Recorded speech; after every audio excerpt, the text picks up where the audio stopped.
sa ko tele kat no be cheikh ba de tirindi ndu yogo no wani ga kembre ga ren tirindi ga tirindi no be gi ma ga nari jom koy ona jo pakko ko jo para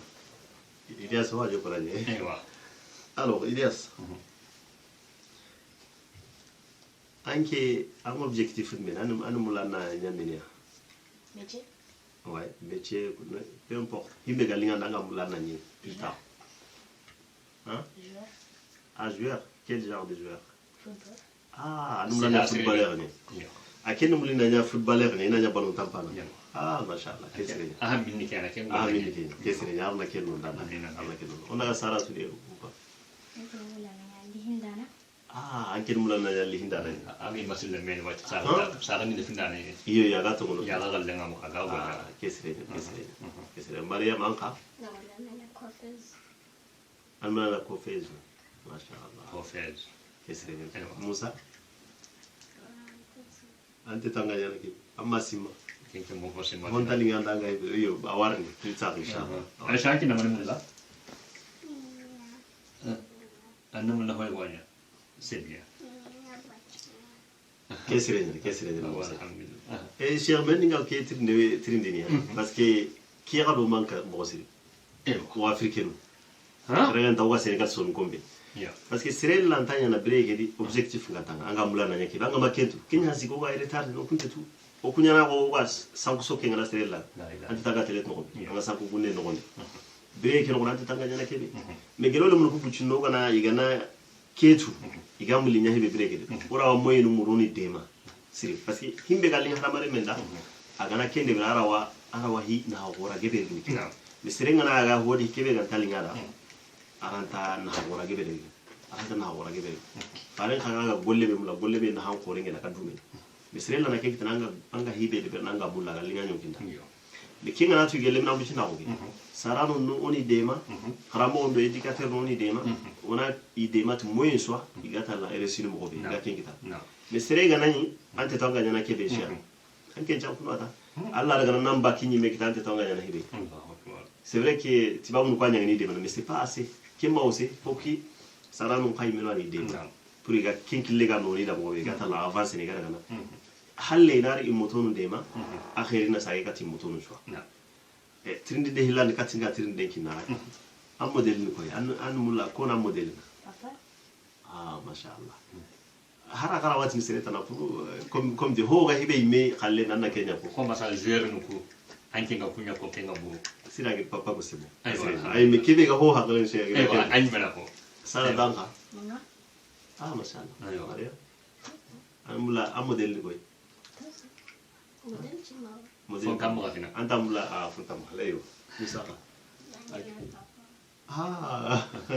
Monsieur Randy, quel est le rôle à parce que il y a quelqu'un qui parce que il me qui n'a rien ça c'est bien parce que il y a un ganga droite qui est gamma alors il moteur ko hami be gandi aranga kilisere ke be kama ikuma il m'a rien pété bon haranda ken kille hay ko awi servini ga football ke be c'est vrai que footballeur ya peut-être footballeur tanawana ga mulinya ga dokina hara ga makin manya numéro 1 pour l'instant khudwat no benu ga maga anke nyan numéro 1 anke hoye ga maga courage be ga maga ken courage ara wa du servir da football ken gon aro drogote ke be ga maga ke ara wa parce que c'est le courage ga te ara ta resino ando honne joko ara se marwa ara ta ma se mais c'est le courage anke mpalle ki mangara ke golanga eta tasiki ta tampini ane yata o yimeno ga jamane ke mo mais aka kana du servir ke ngai école ke kina de na ga avancer football ke balota be ke awade mana aga avancer ken wan ha hore ko sala to agel ke be ko ima ini mulla nya garo mamma musa ke do ide sudbania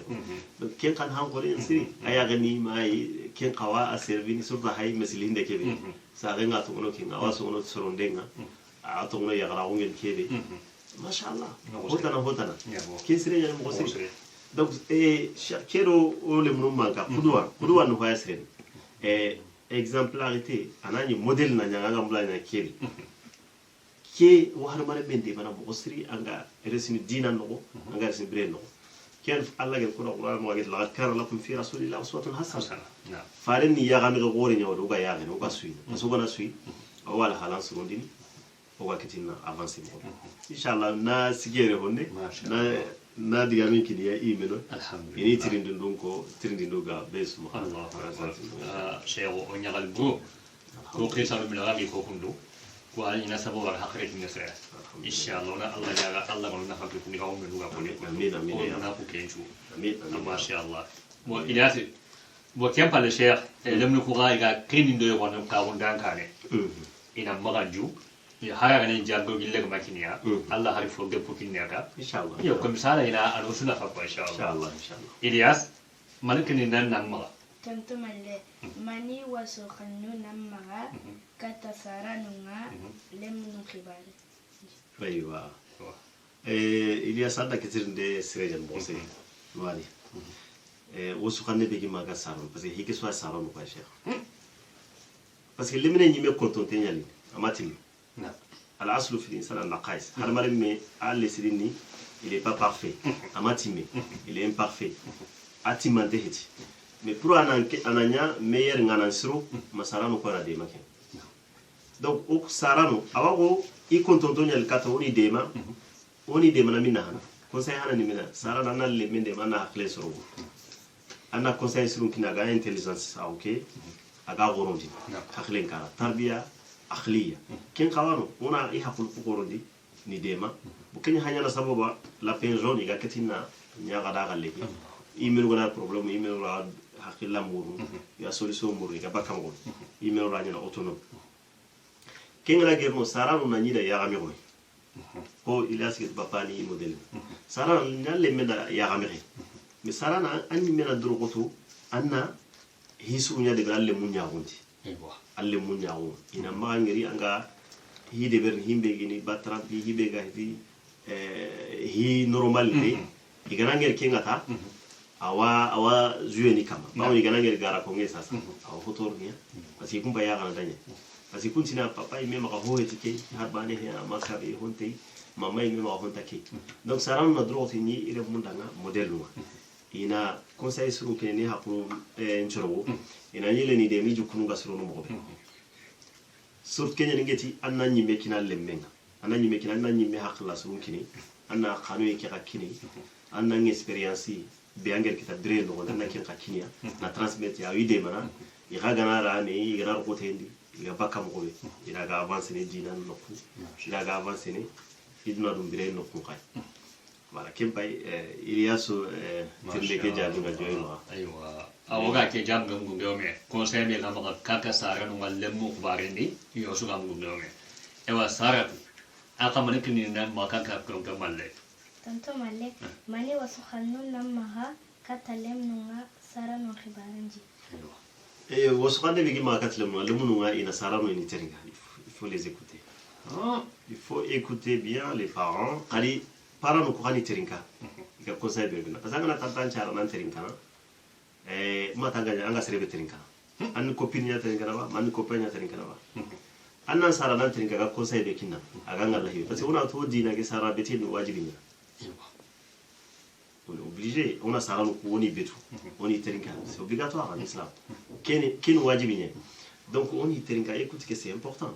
parce que ma papa teringa ma mama teringa ani meni ham gina seni an ho wala na jouer ngara na téléphone ngara ana ho wala ni teringa sin comme ça il kibe ko nan kitina ham angana ham e baade ta ko te anna golla kam anna golle kede be donc angana kende be awo siro na ngandire no awa siro ngandi nano écoute ni ho wala parce que har mare mulla ta teringa ça on n'écoute plus parce qu'avec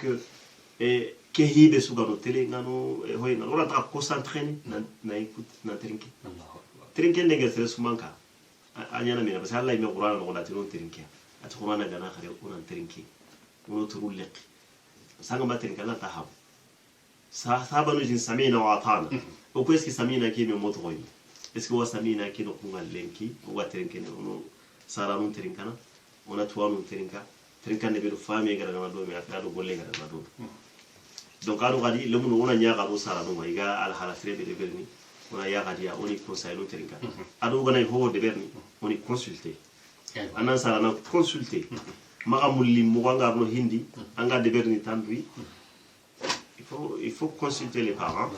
ani conseiller tri papa ngamula na kede beri anke avini mena mama nga avini mena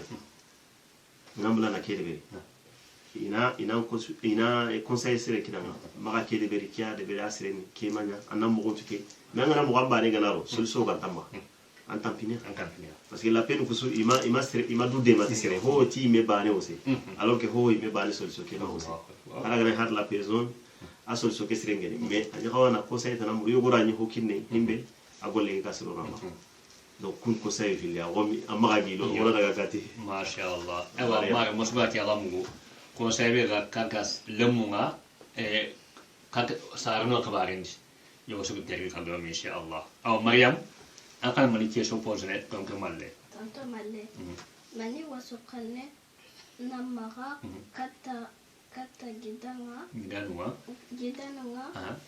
kono kibaranji mani wasuqalne namara kata gidanwa kono kibaranji mo sire habi aywa mare manda getin de sire mo sire gidenu surtout Moussa gidenga Ilyas al gidenga ado après Salat guidé anda sunanta wala gida gore nyimbe o fasinga guidé an ka exemple ngo sarano palle exemple nyana nga ko no kuda an ko no kuda bayne an kan model nya ina sikia kren kare an gen kan model nya an ko no kuda ngale guidé an kan nya model nya an ko no kuda ina sera anji kuma na siro wan sera na an ngala hala an ngala drogo te école na football na ya wan sera na ya courage mutu ina rodi an kana nyangani conseil guidé no anan ko no pani conseil hibe gana ya ga hibe de vernisi asrega hanati ma Kenya c'est pas bien hibe gana ga ta papa ou maman ten kana dit non il faut les écouter, il faut écouter tes parents, c'est important ini conseil sire nyaki nan anan ko no conseil mashallah andi na nyanga masala ngaga kana conseil kin an kan iterin kada igara wan conseil ne de mais magati no c'est moi les grands frères ndi écouter non an kan écouter ani terinka igara wa conseil sire kin nan kai parce que hala bare me o matimme ikunga hoye go tu ankente tu peut-être ya hoye go ngala tu atapa vu donc on se complète on a métier mandi on a mes conseils on a daga domi c'est ça famille na kwa jana funda normalement nimme wakati on a kawa akini me on a tawo na masala domi en famille wakati on papa wakati on oimen entre nous les sœurs entre nous les garçons les filles on a masala on a mes devoirs nous devoir muku comment kengi kali iganta hibe to anni dema iganta hibe anni dema iganta ken corriger mo be c'est comme ça que on va réussir en équipe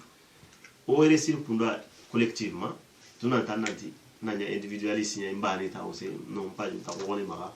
nti terinka nanti conseil nti dema na e menu ni débrouiller ça c'est pas rien cela ma rondo nya be na to na me dema na nya wax ni on a me dema asre donc quel conseil kati guidé nous mashallah gidenga nga hibe be mo gononda yani awa ko ngati agam mare mo conseil de la chère malema kaka giranuma ko gono ka barenti o suga ngundo me ya kembe Musa na kallan ko ba Allah ko akon namu tanto malle manni khabare namma khabare namma ay mani mana gabe mani waso ka nuna namma kaka ko gono ma gidano kabarende ya voilà et khogono do gideno khalle soir mo medi ala gane différence ngarni na khogoni ko ma khagidani Musa Ilyasa ado Sarat kubenu geni gideno ma khani doro khani respecter an gidana doro maga manque de respect de har giden kan kam manque de respect de on se respecte on a me doro on a anni terinka angidani anna angida conseil no terinka anna consulter ga ko manga para consulter hibe ga rayno anna angida tirna anna conseil an difficulté ga na ma anna tirna anna ndema donc surtout respect no an han ko rien c'est on a medoro a gili côté no pile on a medoro comme son gonda ga mo haraw ga meti tata mo kenni son golla danya on a giden ko tata mo haraw ga makenko mais respect kan mo parce que wati nanda tata na tado arawa tata ke ko mais alta respect utu katana diga muli o gona ese ne meda on a essayé on a medoro on a excuse mo on a yapani no voilà c'est pardon hibe gana hibe nya to on deberi si ta to ana assumer anati tonguti mara ana excuse demander angida mara ya bi mara madute wu ndi erreur deberi ana ya pas mal on a qui deberi ro bena on a me consulter on a me conseiller et nous kama on a hinu deberi on a masala dome voilà haro rawa sorti nyana dome on a beaucoup dome on daga nokulu ngeri dome en famille kenya c'est no hona timbali mbali voilà keni conseil be ma kati hono ngati kati gidenu inshallah awa cheikh keke alhamdulillah ya ba ke kan tiara ga ke so be ko wanda iyo kenin jago aisha ke sio kaka ya ga lomu bille i mi ko me fahamu kammo ira ga lomu e bitene awu he da khane bale ka ke su wanda na riba walla fokana ba kayin da mugo wage walla fokana aga ina foyi wanuma ya gallomo aga ga kwani mi hamu sa lomo ya goma mugo be ya har kalmon fille aywa andi joga kam masha aywa cheikh wali aywa sarano hike swahili no nye parce que ogel ko mo wati sarano ko ale lemu ko tongo parce que ko ne lemna mbuchu no nye i konto to nyalli khibare ko swahili e sarano khaga mulla khare munyi menuna education na zero sarano pilli anani i menuna me femme ina ñiga me terin kana ina ñiga me respectene ina ñime iga me hamun hinu daga mo gondi isuna me ham lemu ko education ona hinu organiser domi voilà comme ça gole mu kumar ma mo gobe ko an khase ni katia mo gobe o suna me ham ko kama banani on ma différence rondi lemu no do mena ngati saral ona lemu no chu voilà isuno le munyei hari ngana nga hibe mulla na ko tun ta difference de berni bani nga tun ala salam no ko wake to ngono ira mundo mena ananya just ma ho jesus re anga ho nyana keda antanya na keda anna ke khama ta ke an salam na to ngole mundo na ko kinni hoyi aga le mun kuy menu iga ga dorno mo siga qatala khanna mais ngana difference li do mena kata le mele ke me awa horma son do mena kata na ale gero ni me ara wayi ka so ke bu voilà comme qui conseille ken ka son kala soy alhamdulillah on vidéo ko gana sa ko soirée tere o ano so kamage ba wo suni sara mo ye cheikh ndo sara no kawa ken no ko mo ado khadi sara nga diga musu ko ni re mum na anna ci man diga bo ka sangi ko parce que hal trin kana le mun banga diga musu ko ran batte nya to ko ikun si kunna diga ko juje tina papa imerke ko mama imerke ko c'est ça nga har se ni jondi anna tanga andigan ka anandigan kanu anga ko belu ko ma ati diga mesu gemi la khani ko le mu kainde ni gam gundel langande kainde ndi ya gare go ngeri son kenya ni mais en tête son gare re mu ngado le mu ko ko ni ati kamani kata le mu kende kan afita aga kamana ko lida adigan tasu le mu da anikana yere jamane no kende di kaso sira anke nga kulle mun ampi nyana kende parce que continue kende ga jaga honte c'est normal mama me kende mal ma papa me kende donc ken petit moy wal ma yego nati téléphone da koni da tintaire aga yimo tu gare nyane donc angana ken andale mesera da gare nga mama sera anda sera c'est pour ça que ti angana ho ko lalle mun da simme andi gan karo ni tu parce que inan cera na lemme nan cera nan ta tunu haya parce que anke nyana ma ko do man tak sella dun kontu anta sera tan tana aken nanya sera na donc anke juku ke kana sura batte to ke awa juku so anju ku ke gana nya mo tana awa batte to ko le meke conséquence en ken kara aga ho to ko le meke ken kara gadi saranu na do organiser gadi peut-être na le gandi kenga ina do organiser ha bendo sare ho ni hunen dema ho magatia par exemple ha bendo le mu ngana ime aga na ya ga hiyo ko no sare na magatia intervenir igati ne alle munya garu no habe wal ma habe na magati yarni ina le munya garu sa na habe ki ga kebe ko ni wara sen roban après adi nda hete manyi me bare da bare compete wal man ko ga na ese anga conseil de kinni anna kini ana fu kunde nga ala me ke ko de karen awani mani ka hon kare le munu masere me le munu ko jonni magari an ka gatna nga duna lonu angati ni habe ke gnya mo kunde wal ma habe ngati sa nga ngati mo kunde le munu kuna kenyi mer le mun ta kawana harenga wal mi ta kawana sa wallahi donc saranu na fa kira crossing mo si igana kende beri awa le mun kuna surtout o ger kebe ko ana le menga ana asira parce que cheikh hiyo wano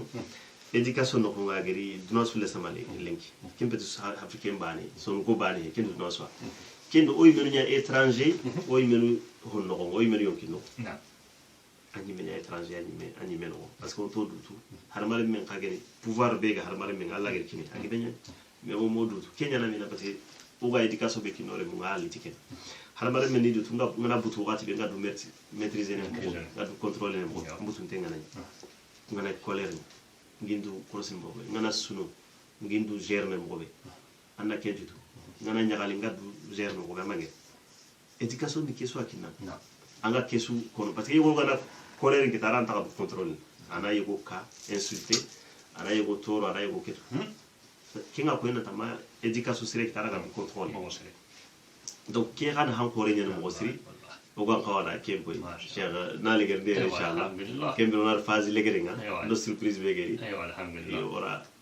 وساسا يوك كينيا سيرين فلا ما شاء الله